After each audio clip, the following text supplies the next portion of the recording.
Good evening, everyone. I'm David Butler, and I'm delighted to welcome you all today to the third installment of our Spot Recruitment's On the Spot Leadership Series.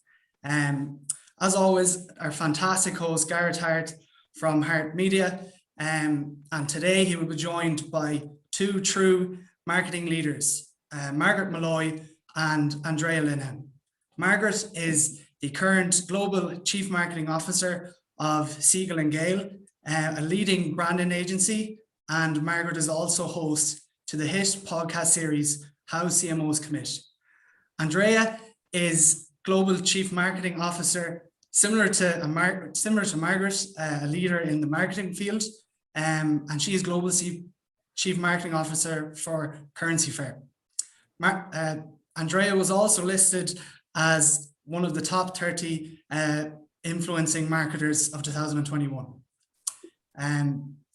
Killian, our Spot Recruitment's Director of Business Development, will join towards the end for a Q&A.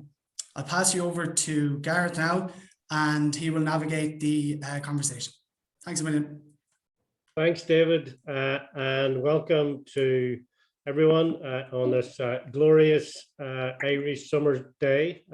It's an absolute pleasure to be the facilitator once again for this, the third On the Spot Leadership and Business webinar, and again to welcome Andrea and Margaret. When I was editor-in-chief at News Talk Radio, one of the pieces of advice I routinely gave to producers and researchers when they were putting a topic together was that the topic is only as strong and as memorable as the guests you have on talking about it.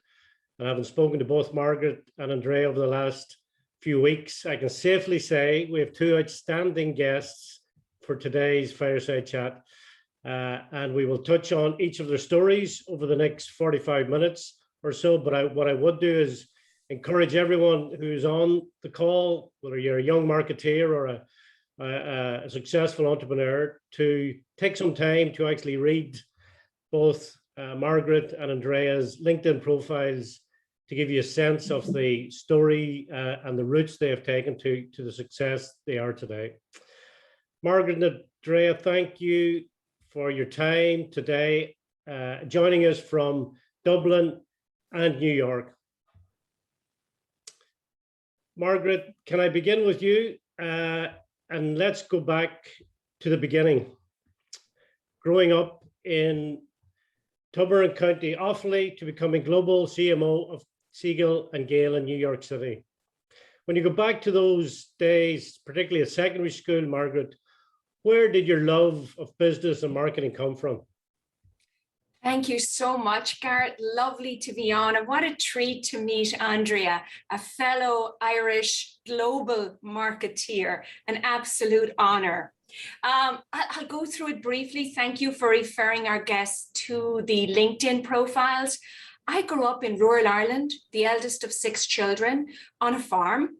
So maybe many of your audience can relate to that. And that's the context. But perhaps what's more interesting is the culture. And the culture, when I think back on it now as a marketer, I characterize with 3 Ps. The first P is potential. We all had that sense that we had tremendous potential and everyone had potential. And that was because of the possibilities. We were among the first generation. My parents didn't have the opportunity to complete secondary education. So we were among the first generation to have access to college. And that created a tremendous sense of possibility.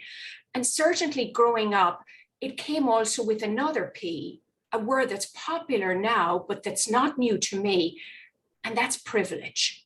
We really understood, our generation, certainly in my home, that we had a privilege to have access to education and exposure that our previous generation did not. So if you put all these P's together, possibilities, potential, and privilege, I believe that was quite formative in my career, and I carry that with me. In terms of the US, I have an interesting relationship with the United States. And I didn't share this with you, but I think it's relevant. The aunt of my father, my grand aunt, she boarded the Titanic. never to make it to the US. And on a personal level, I had that strange tension with America. On the one hand, it was alluring, and on the other, it was potential unfulfilled. So always in the back of my head, the States had a certain charm.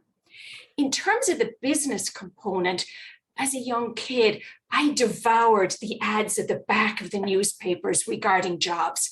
I know the gentlemen on the call are in the recruiting realm. I don't know even if that's still a thing, the ads at the back of the papers. But really, as a kid, I did intuitively what the experts like you on the call today would call skills mapping. I looked at my skills and somewhat strategically mapped them to what I saw in the ads. And guess what? I landed on marketing. And here we are. And when you go back to those early days, Margaret, were there key influences and influencers that you would point to say, yeah, when I look back, he or she or that period were clear drivers to where you are today?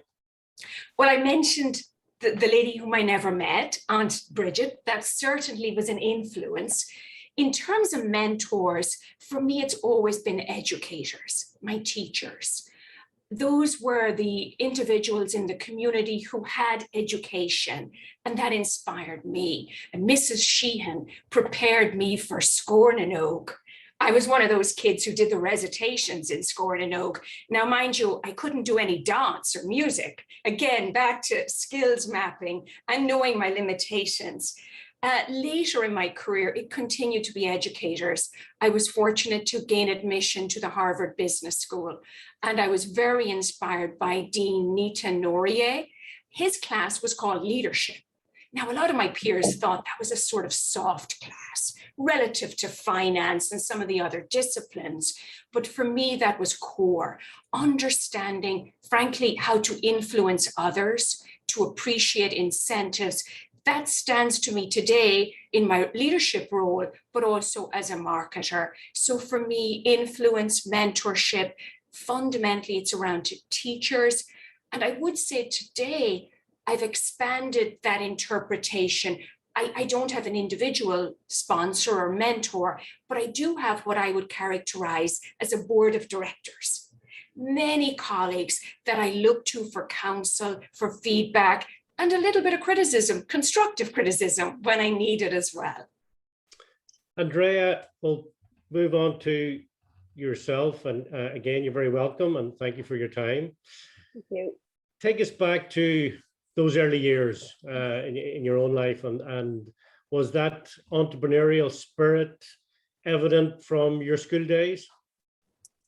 But first I have to say, again, Margaret, I've been a bit of a fangirl, and I got a lot of communications from a lot of people saying, I can't believe you're on a webinar with Margaret. So I have to put that out there, you know, because it is a real privilege. But different, I just, when I listened to Margaret and how pragmatic and organized she was so early on, I was not that way.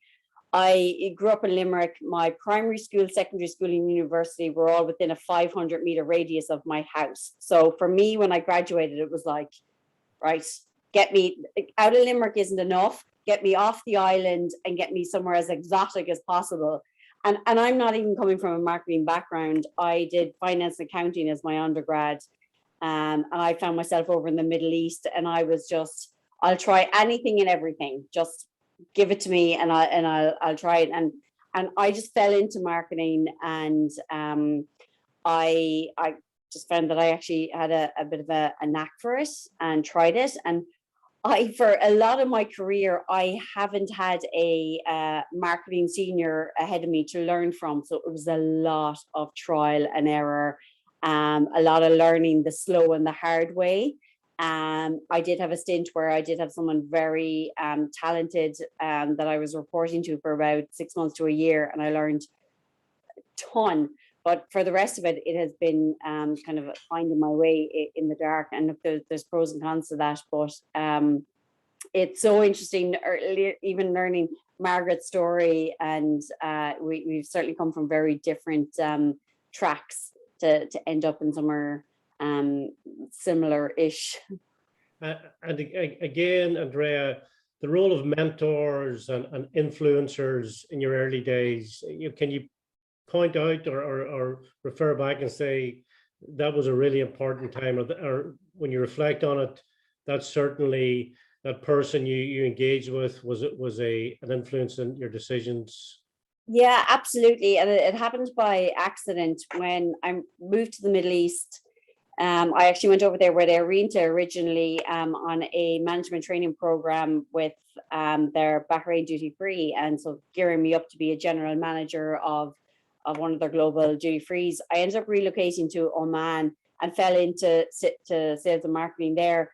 And I just happened to, I didn't know the person was going to be a mentor, but I met somebody in sales and marketing, a man named Ahmed Zabra, who is now a very close friend of mine, Lebanese, and somebody who has a long history in marketing. And he decided to take me under his wing, and I resisted for a long time because, you know, I was young and cocky, and I thought, you know, I knew exactly where I was going, what I was doing.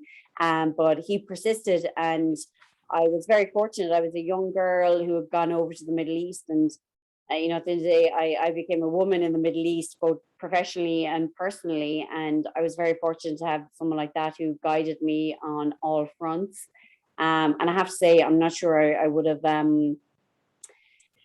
really invested in my future in marketing in particular if I hadn't had his guidance. But it was by accident. I'd love to say that I was so pragmatic that I went out to search for a coach and mentor, and I thought this was the smartest thing. I fought it all the way, and I was just fortunate that this person was like, no, I see your potential and you're going to like it or lump it, and I'm going to drag you along. And when I started to see the benefits come out of this person's guidance and mentorship, I then got really engaged in it, and I have been obsessed with that since. And I put a lot of time and effort into finding broader direct and indirect mentors, but I make it even bigger and better effort to make sure that I'm doing that for my own team and anybody that I come across. I'm like obsessed with knowledge transfer and experience transfer. And if I can save anybody, you know, 5 years from learning mistakes and just give them a bit of a heads up, I am all over like a rash. So I want to move into a different area now for a few minutes and talk about the leadership roles that a CMO plays in an organization. And one example or one anecdote, just to be a little bit provocative here, or to get it moving up a gear, is having spent 20 years working in a creative industry. I was always struck by the constant battle between the chief marketing officer and the financial controller, and really, in short, that the CFO could never fully understand why we're spending on marketing and the return on marketing. And Margaret, when I read your bio, you describe yourself as a simplifier, which I love the description, but also a business-minded marketeer. Do you have to be a business-minded marketeer to succeed? I believe you do. I think I appreciate your provocation. It's interesting. There are many directions we could go with that one. I'll keep it safe and say that everyone has a functional expertise, let's assume. And that's extraordinarily helpful to have that vocabulary, that vernacular, that shorthand when you're talking to colleagues who share that. But when you leave your function, let's say marketing, we need a common language that we can all have a constructive conversation around. And that for me is anchoring it in business. So I have lots of jargon and many marketing acronyms. Andrea and I could have great fun on this. But when we leave our marketing universe and we enter the world of our peers, then it's important to default to what's the business outcome we're all trying to achieve. I mean, really, when you think about it, at its heart, marketing is about persuading people to act. Companies, their purpose, I would offer, is to solve problems for people and the planet profitably. Awfully simple definition. So that lends itself to being sure that you can speak in plain English and in a language your colleagues can understand. And that's worked for me quite well in collaboration with chief financial officers.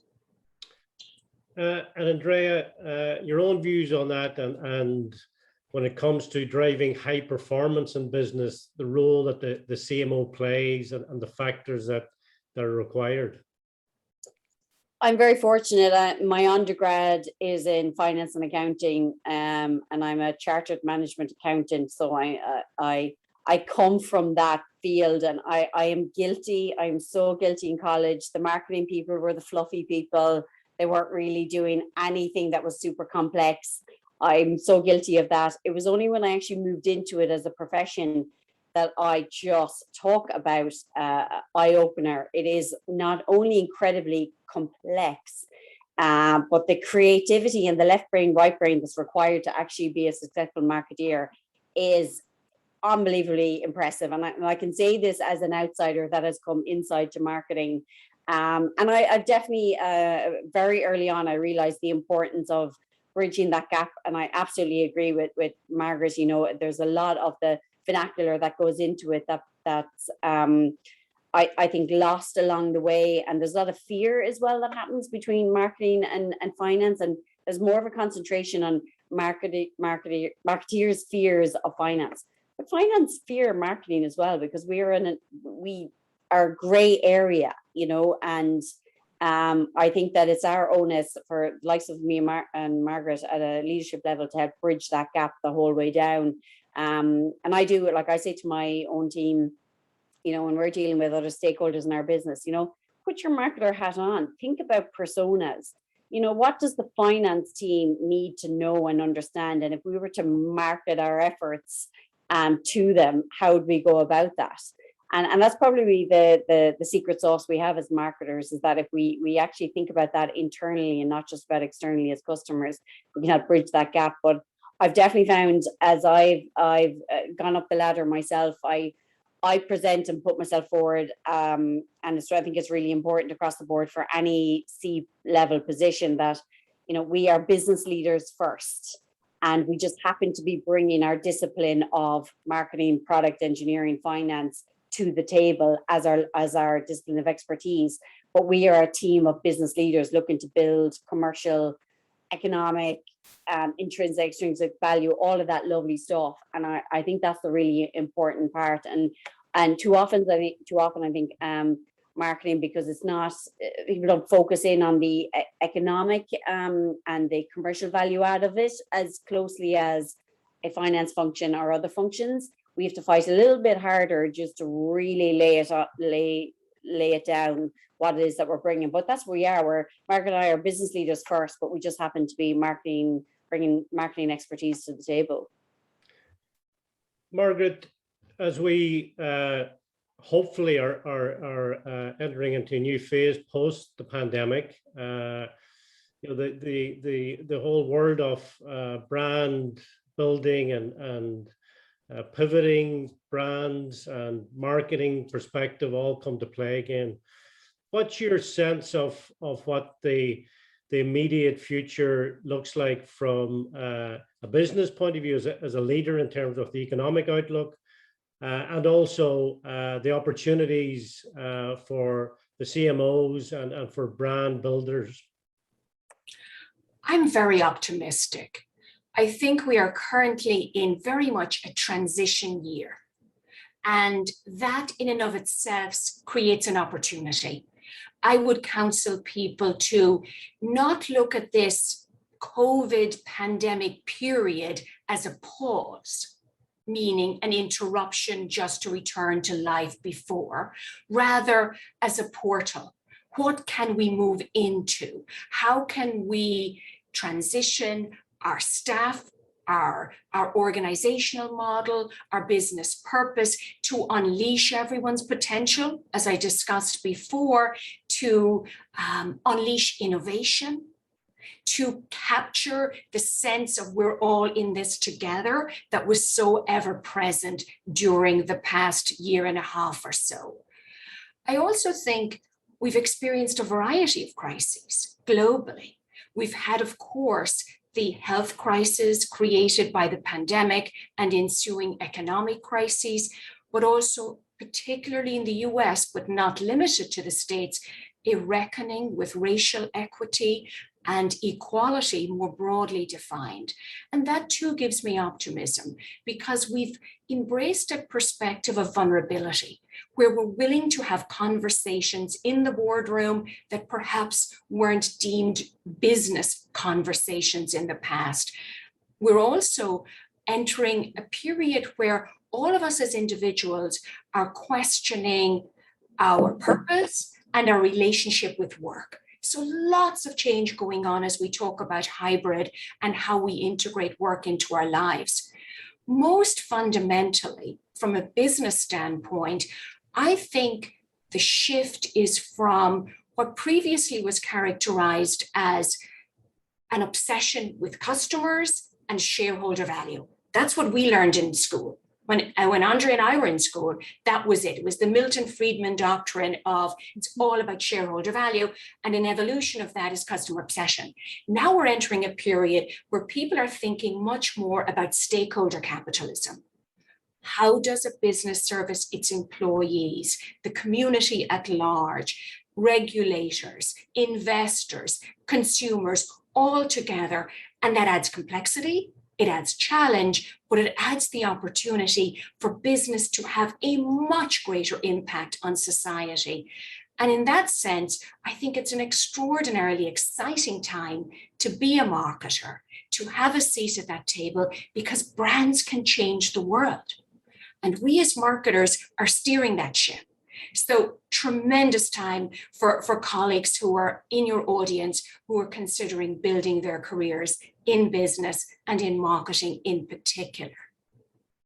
Andrea, for you, what issues arose during the pandemic from a marketing perspective, and what can we capitalize on as business and thought leaders? I've always found it incredibly interesting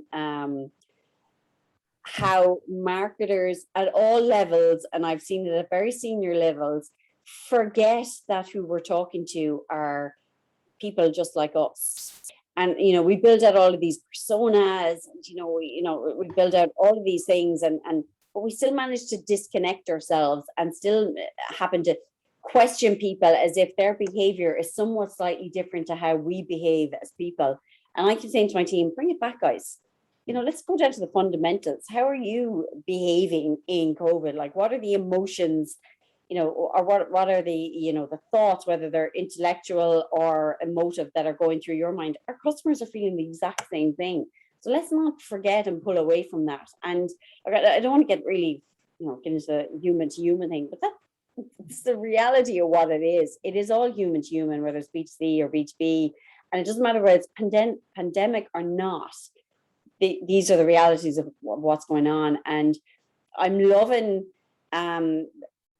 what's coming out of all of this, that there is much more of the empathy thread is much more appreciated now, whereas before it was a little bit of that's a nice to have. But I think now that the fundamentals around empathy, like true deep empathy, not just your high level persona marketing stuff, but real true empathy is what's coming through now. And brands, for instance, were being pulled up very, very quickly if we're not being authentic. And like I've obviously been following Margaret and the amazing work around everything that's Pride. And I'll be frank, like my team said to me, oh, what are we going to do for Pride?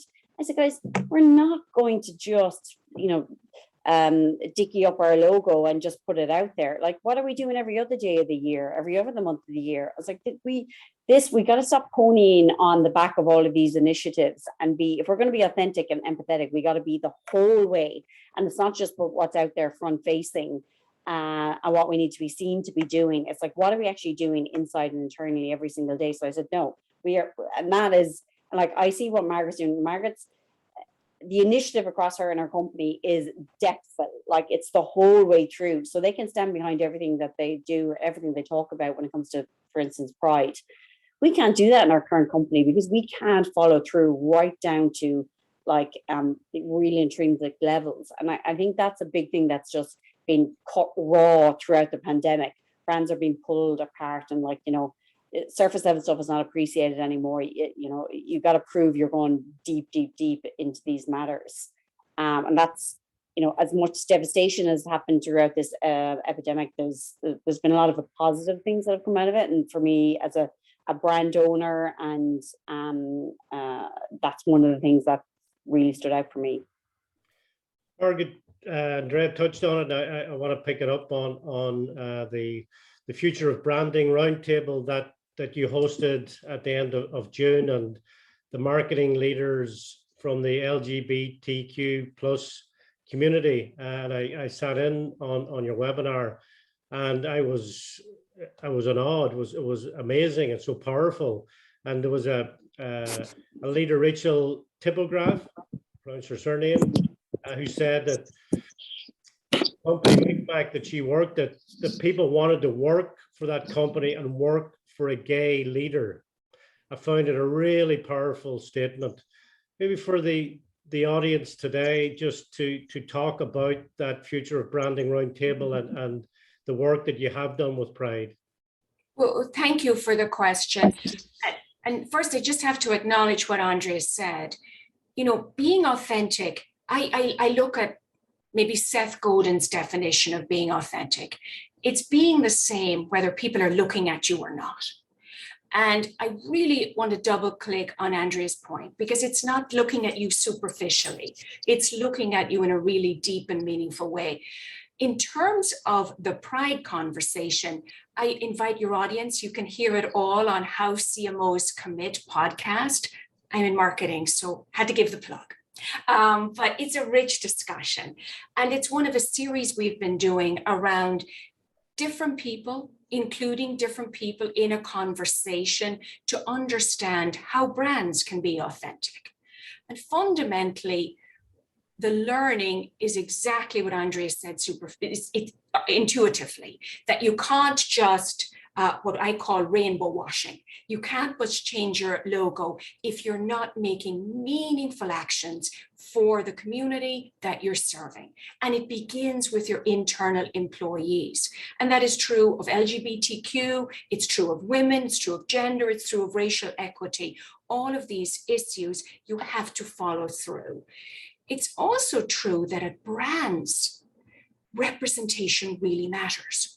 So the marketing that we create, the stories, the commercials, the other manifestations of brand that we put in the market can make a huge difference, because representation can spark conversation, change perceptions, and ultimately help society move from stereotypes to real understanding. But in order to do that, we must represent everyone expansively and celebrate their experience holistically. So that was an important learning for me from these webinars, really thinking about inclusion not as a marketing artifact, but an operating principle, as Andrea so well said, in the day-to-day operations of your company and your brand. And I also think everyone's on a different stage in your journey. So my meta comment is, it's about being intentional and getting started on the journey. The community can discern, be it the LGBTQ community, allies, or others. The community can discern if you're being authentic. And if you stumble a little bit on the way, there's tolerance for that. If you continue on the journey as a human with a kind heart and as a brand with really honorable intentions. And when I sat in on that webinar, the discussion was around diversity, inclusion, recruitment. And David and Killian and Spot Recruitment, you know, it's obviously a very interesting component. Talk about that in terms of the value to a company's identity. There is no doubt in my mind, and I think in most people's minds right now, that diversity is essential. Not just because it's morally the right thing to do, but because it brings, back to Andrea's language, business benefit. unleashing creativity, many voices, cognitive diversity. People who've had different lived experiences lend themselves to better business decisions, better outcomes. It's also clear that consumers are demanding it. Your buyers are demanding that your organization, population, is representative of the market you're serving. So lots of commercial imperatives to embrace inclusion very holistically. I will say though, a watch out that I've observed is people using the term diversity, equity, and inclusion, throwing the language around without a lot of precision around what it means. And I draw on the work of some of the great experts like Frances Frye at Harvard. And one of her insights is that you must start with inclusion, not just diversity. So it's not enough to hire people from different populations and assume it'll all work out. You must create an inclusive culture first. And inclusion has two really important dimensions. The first dimension is that you feel welcome and safe despite any differences, LGBTQ, gender, race. Second aspect, higher order inclusion, if you will, is when an employee feels welcome because of their differences.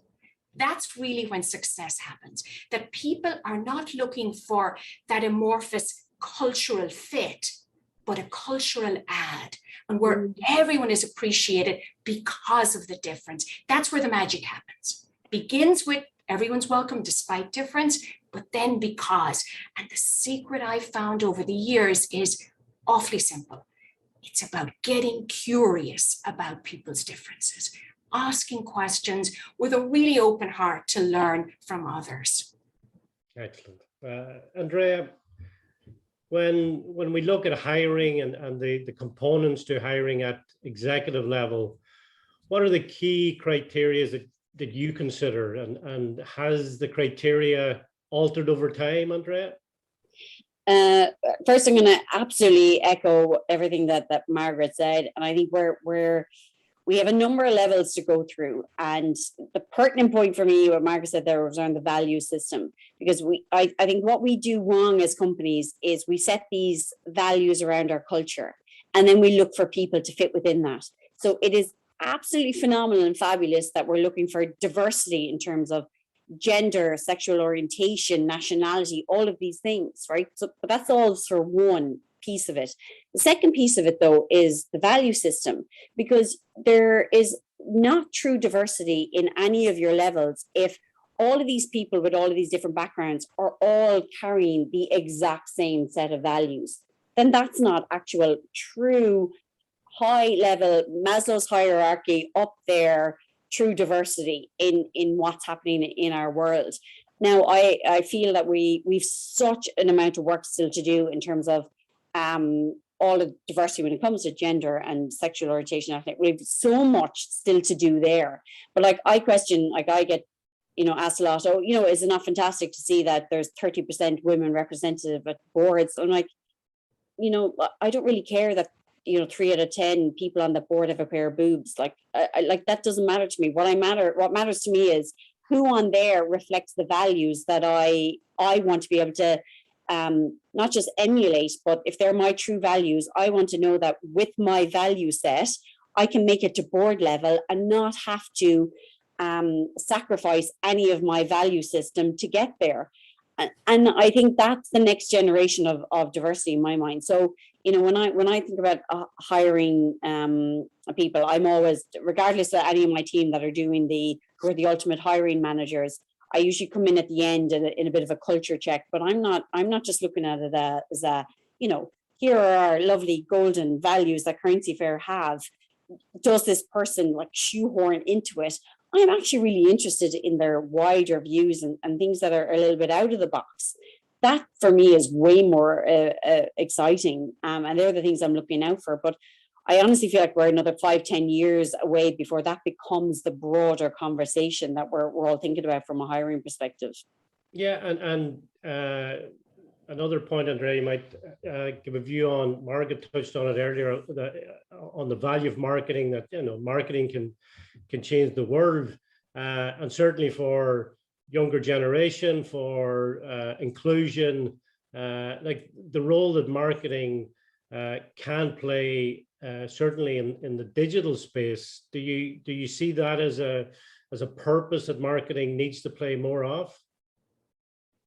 I think it's already playing that role. Like for me, all things digital is just another format of distribution and engagement. It's, you know, and there'll be something more again beyond this. And Margaret and I know well, the fundamentals of marketing hasn't changed in decades and decades, and it won't continue. What keeps changing is data, the technologies around distribution, technologies around engagement. They're the things that keep changing. And, you know, I find it interesting that there's a much more of a push towards, we want, a lot of people who are very heavy on data analytics and data science to be heading up our marketing teams. And that's a trend at the moment, but the fundamentals of marketing won't ever go away. And I think this is one of the most important things to remember when we're hiring, that we're not going after the glitz and the glam of what's really sexy right now, but we're just thinking about who really understands the ABCs, because that's what builds true brands, regardless of what's happening around technology or capabilities or data. Okay, Margaret, back to yourself, and we have about less than 10 minutes to go, and I'm going to get Killian to come in towards the end. I want to talk a little bit about the future of brands and the future opportunities. What do you see as the opportunities for brands as we look to the future of work, for example? Tremendous future. I think brands, as I said previously, have the ability to change society in so many ways. Frankly, a lot of the research supports this. If you look at the work around trust, for example, people have more trust in business and brands than they have in many other institutions across the world, be it government or even religion. And for some people, brands are as important to them as religion. So that opportunity comes with responsibility. And brands have a responsibility to create and help create a society that is more equitable and more resilient. So from a recruiting standpoint and future work standpoint, it touches on a lot of what Andrea said about hiring colleagues.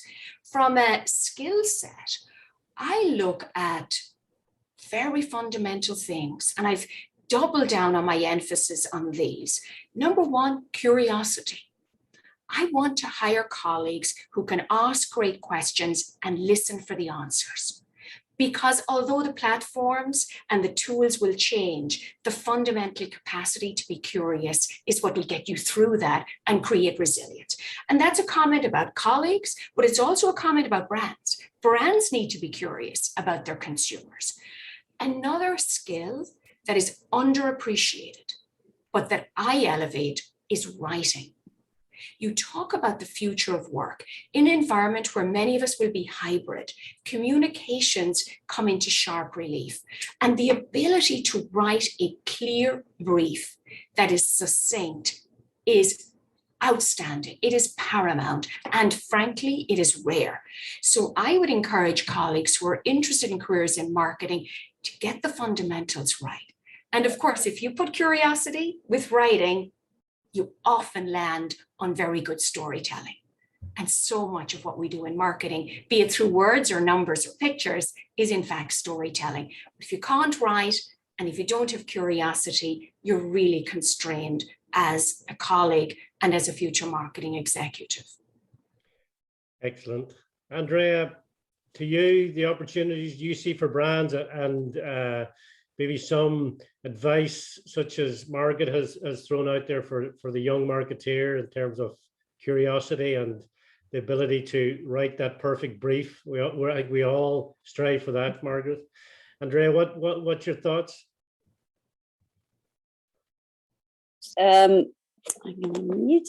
As you can see, I'm smiling widely because I've seen it the same. Margaret is spot on with what she's saying. I'm even going to go back, and this is with the recruitment thread on, and for people who are interested in going for roles in marketing, whether they're in that sphere or not. We have a real power as marketers. We understand how to sell and market, and it really surprises me how many marketers at all levels of seniority forget when they're applying for a job to apply the fundamentals of marketing, which is, SEO. Look at a job description and how relevant is your CV to that job description. I'm hiring, and I'll be completely frank here, I'm hiring for a head of product marketing at the moment. I have been shocked at the level of people coming to me, and the word product marketing hasn't even existed it doesn't even exist on their CV. Like, these are really, really basic, simple things. And I think as marketers, too often we forget to apply it to ourselves and how we are marketing ourselves and building our brand. So from a recruitment perspective, I would say to people, start there, apply your marketing abilities to your own job searching and job hunting approach. Second thing, and to echo what Margaret said, for me, aptitude and attitude is the big thing.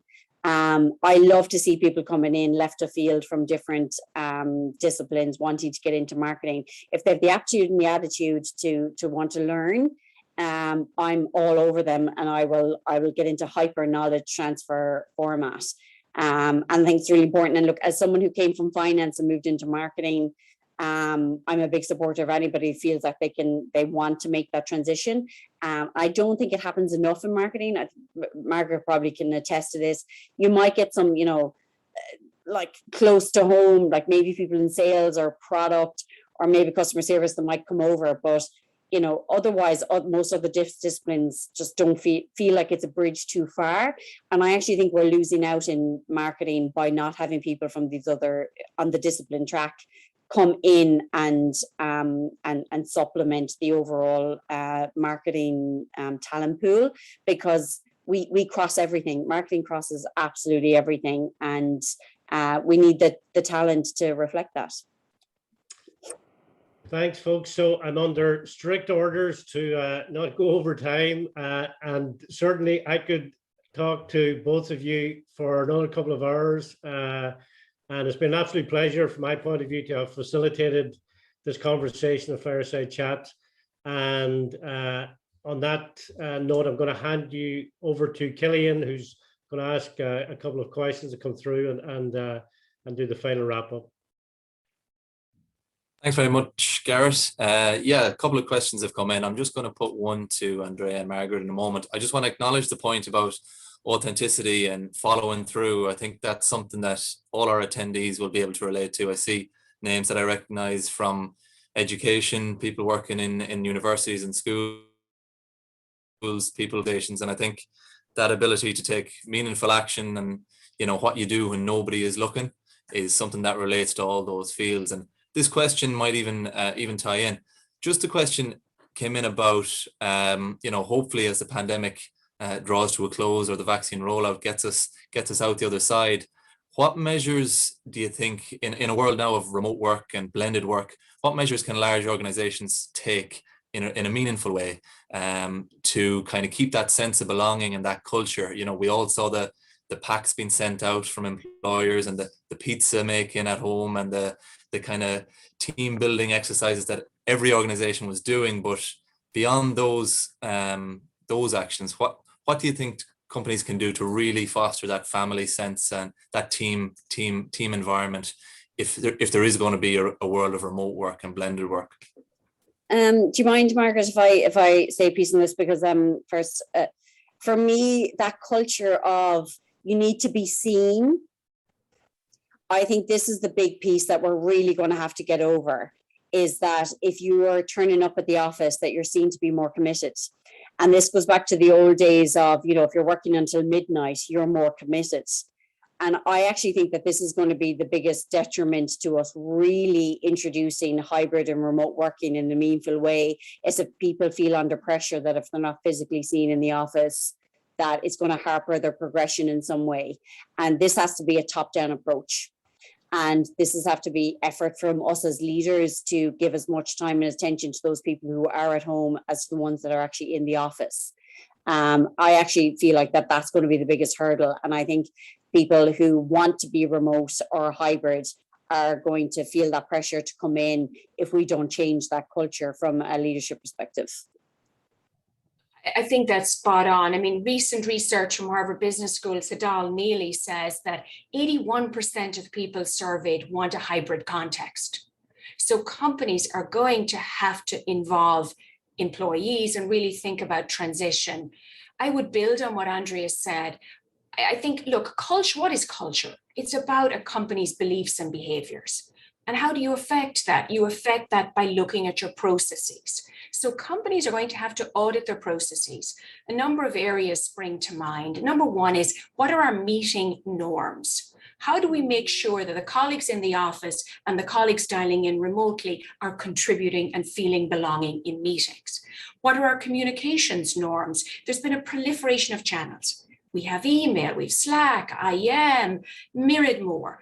How do we make sure we have clarity on when to use which channel? You must be tremendously intentional about all of this to achieve the productivity norms and to avoid the risk that Andrea puts out, which is essentially proximity bias, that you think the people who are close to you, or visibility bias, the people that you see automatically become the people you reward for performance. Ultimately, I would counsel companies to build that muscle of reflection. Reflect. What have we learned during this period? What rituals do we need to take with us into a hybrid context? What rituals do we need to sunset? And if you build that muscle to reflect, it'll serve you well in every evolution of a company culture and company work norms. Fantastic. Thanks so much, Margaret and Andrea. I think really comprehensive answers. And I'm glad from a spot recruitment perspective, our marketing team are online here and are taking notes, I'm sure. So really delighted. And I'll hand you back to David there now to close, but great stuff. Yeah, look, thanks. And just to echo Killian's comments about comprehensive answers, I think all the attendees here were quite glued to the conversation as much as I have been. And I think it's fair to say that if our leaders are as thoughtful as both Margaret and Andrea in terms of applying values and authenticity, we're all in good hands in a business perspective. Look, I just want to extend my sincere thanks to both Margaret and Andrea for today, and also to Garrett for the steady hand as always. Thanks a million, and to, of course, our attendees as well. So thanks a million. Thanks, guys.